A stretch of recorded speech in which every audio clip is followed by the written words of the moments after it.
Can great architecture change your world? Take you on an unexpected journey. At West HQ here in Sydney, two worlds have collided, turning the mundane into the miraculous.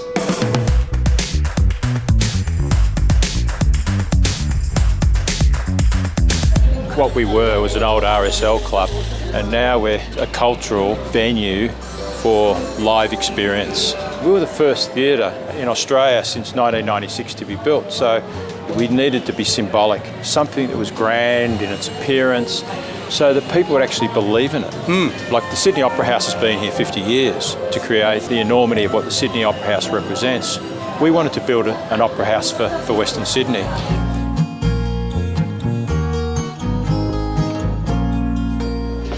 The next character in this architectural journey is Russell Lee, the project director from COX Architecture. Well, Russ, where did this architectural journey start for you? Hello, Pete. Well, come with me. We're going to cross this bridge from the old world of the club to the new world of the Coliseum. So there's nothing that says sort of architectural transformation more than a bridge from one world to another. The bridge is an important part where you can parade into the building, and then you enter in and you're behind the curtains of the outside of the building. Tell me about that metaphor. You've used a theatrical curtain to inform the organic shape of the building. We use these tall precast concrete units, and we use them in a vertical manner. We've put the glass between them in such a way that's almost, they look from the outside like the folds of a curtain. Brooke, you're the next designer in this architectural ensemble, and you've taken Richard's brief and Russell's concept and created internally this magnificent new atrium. Yeah, the performance is almost part of the experience in the foyer theatre itself. So the arrangement of the stair is purposely dramatic. So you descend the stair and it feels quite grand. It's about peacocking and promenading and Arriving being seen. at the theatre. Yeah.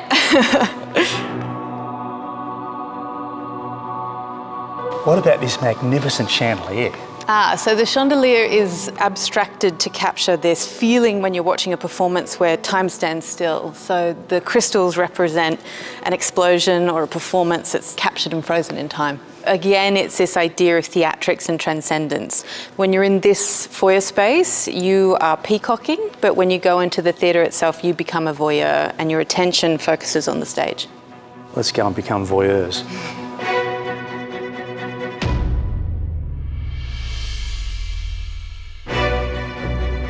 I love entering the theatre.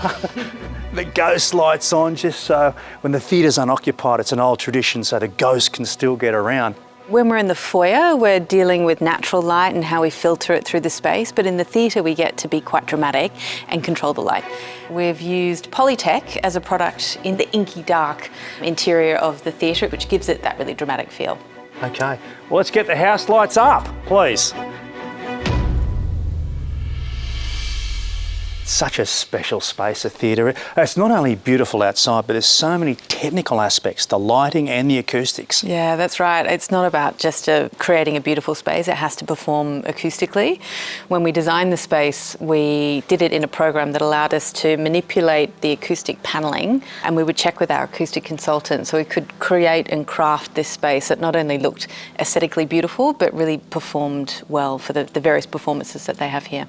Okay, how many seats, how many people can we get in? So we've got 2,000, but there's lots of different modes. So there's banquet mode, there's performance mode, there's conference mode, and I think that's what makes this theatre quite special, its adaptability.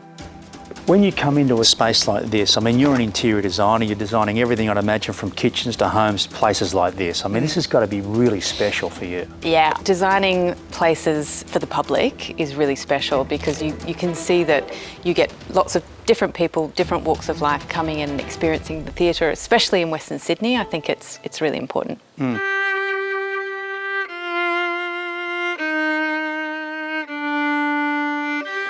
Richard, it must warm your heart backstage to see so many artists using your venue.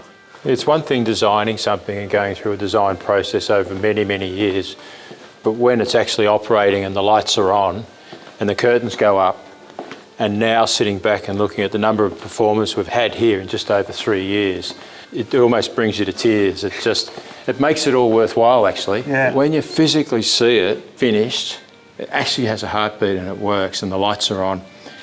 You just sit back and go, wow.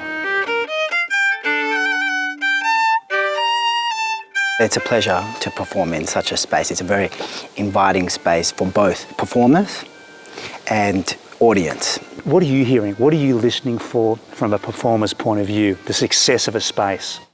Acoustically speaking, that it has a perfect balance between reverberation and resonance, as well as the carrying power, how it carries to the audience, basically to the back row up there.